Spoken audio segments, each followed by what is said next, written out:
जगतगुरु रामानंदाचार्य स्वामी हंसदेवाचार्य जी, जगतगुरु रामानुजाचार्य स्वामी पुरुषोत्तमचार्य जी, महंत श्री नरहरिनाथ जी, महंत श्री गुलामनाथ जी, महंत श्री सुरेशनाथ जी, स्वामी हरिनारायणानंद जी, स्वामी श्यामदास जी, जगतगुरु रामानंदाचार्य स्वामी रामभद्राचार्य जी, स्वामी चिन्मयानंद जी, महंत शेरनाथ जी, स्वामी निर्मलानंदनाथ जी, महंत श्वेताईनाथ जी, स्वामी श्रवणानंद जी और यहां उपस्थित सभी प्रातस्मरणीय आदरणीय गुरुजन संतगण और सभी भाविक भक्त, ये मेरा सौभाग्य है कि आज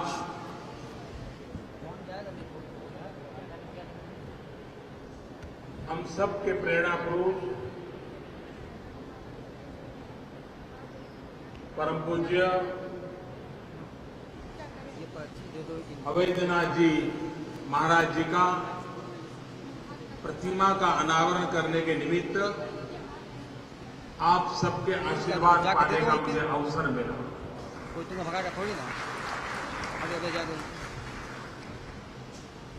ये धरती एक विशेष धरती है।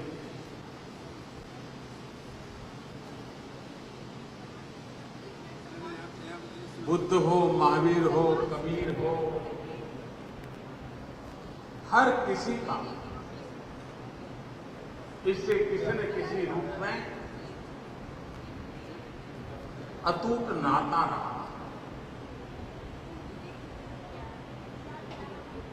गोरक्षनाथ एक महान परंपरा जो सिर्फ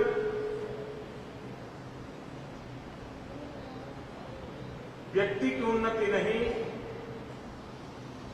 लेकिन व्यक्ति की उन्नति के साथ साथ समाज की भी उन्नति, उस महान लक्ष्य को लेकर के एक परंपरा चली। कई बार समाज में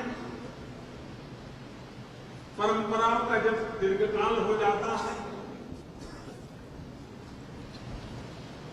तो धीरे धीरे उसमें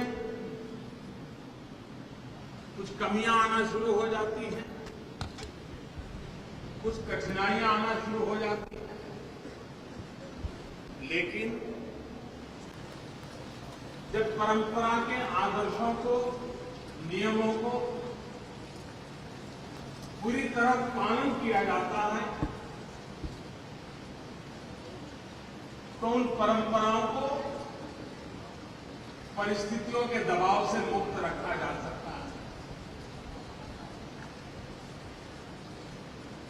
मैं गोरक्षनाथ के द्वारा प्रारंभ हुई इस परंपरा में, क्योंकि जब मैं गुजरात में था वहां भी बहुत सारे स्थान हैं। कभी अवैधनाथ जी के साथ एक बार मैं बैठा था, राजनीति में आने से पहले मेरा उनका संपर्क था।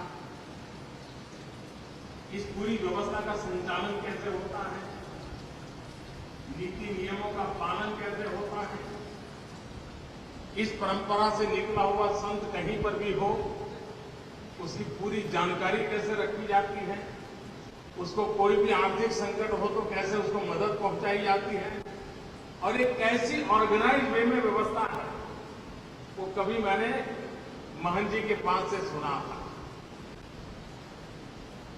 और उस परंपरा को आज भी बरकरार रखा, इसके लिए इस गद्दी पर जिन जिन लोगों को सेवा करने का सौभाग्य मिला है उन सबने का एक उत्तम से उत्तम योगदान, और उसमें महंत अवैधनाथ जी ने, चाहे आजादी की लड़ाई हो, चाहे आजादी के बाद समाज के पुनर्निर्माण का काम हो, लोकतांत्रिक ढांचे में बैठ करके तीर्थ क्षेत्र के माध्यम से भी सामाजिक चेतना को कैसे जगाया जा सकता है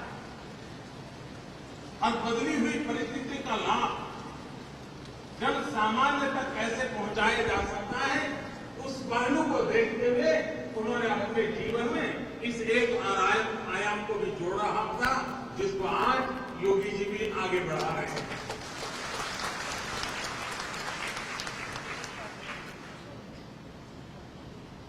कभी कभी बाहर बहुत घटनाएं रहती हैं, लेकिन हमने देखा है कि हमारे देश में जितनी भी संत परंपराएं हैं, जितने भी अलग अलग प्रकार की मठ व्यवस्थाएं हैं, अखाड़े हैं, जितनी भी परंपरा, उन सब में एक बात समान है।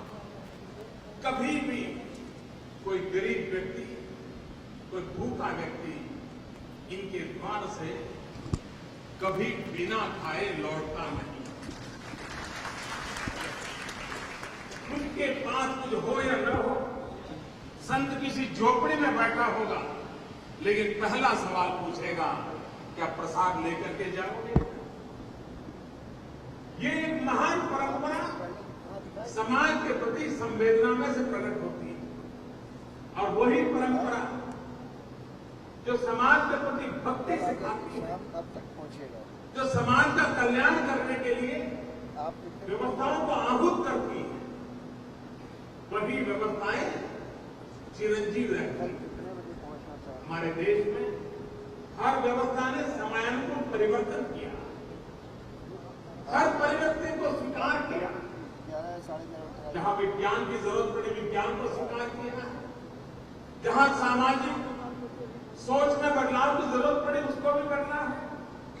और आज तो मैंने देखा है कई संतों को जो कभी कभी आध्यात्मिक धार्मिक कामों में लगे रहते थे, लेकिन आजकल स्वच्छता के अभियान के साथ भी अपने आप को जोड़ते हैं, और स्वच्छता के काम अच्छे हो उसके लिए समय लगा। मैंने ऐसे भी संतों के विषय में जाना है कि जो टॉयलेट बनाने के अभियान चलाते हैं, अपने भक्तों को कहते हैं शौचालय बनाइए, मां बहनों का सम्मान बने, गौरव से जीवन जिए, इस काम को कीजिए। बहुत से ऐसे संतों को देखा है कि जो नेत्रमणि के ऑपरेशन के लिए कैंप लगाते हैं, और गरीब से गरीब व्यक्ति को नेत्रमणि के ऑपरेशन के लिए जो भी सहायता कर सकते हैं करते हैं। कई संतों को देखा है जो पशु के आरोग्य के लिए अपने आप को खपा देते हैं, पशु निरोगी हो उसके लिए अपना जीवन खपा देते हैं। शिक्षा हो, स्वास्थ्य हो, सेवा हो, हर क्षेत्र में कहीं कहीं किसी किसी रूप में हमारी ये संत परंपरा आज जुड़ रही है। और समय की मांग है कि देश को लाखों संत, हजारों परंपराएं, सैकड़ों मठ व्यवस्थाएं भारत को आधुनिक बनाने में, भारत को संपन्न बनाने में, भारत के जन जन में उत्तम संस्कारों के साथ समर्पण भाव जगाने में बहुत बड़ी अहम भूमिका निभा सकते हैं, और बहुत सारे निभा भी रहे हैं।